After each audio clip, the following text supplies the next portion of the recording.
नाशिकमध्ये वृक्ष लागवडीच्या तयारीला सुरुवात झाली आहे। नाशिकच्या मखमलाबाद इथे शेकडो कामगार दाखल झालेत आणि उद्या मंत्री गिरीश महाजन आणि अखिल भारतीय स्तरावरील साधू महंतांच्या शुभ हस्ते हरित नाशिकच्या उपक्रमाच्या माध्यमातून वृक्षांची लागवड केली जाणार आहे।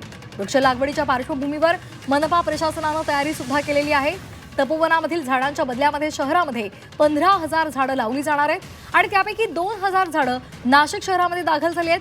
500 वृक्षांची उद्या लागवड केली जाणार आहे, वृक्षारोपण केले जाणार आहे।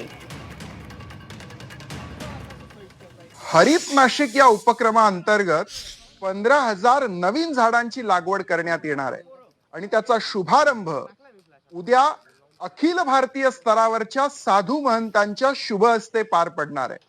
स्थानिक महंत, आखाड्यांचे प्रतिनिधी आणि त्याचसोबत देशातल्या 28 राज्यांमधून प्रत्येक राज्यांच्या साधू संतांचे प्रतिनिधी या उपक्रमासाठी नाशिकला येत आहेत।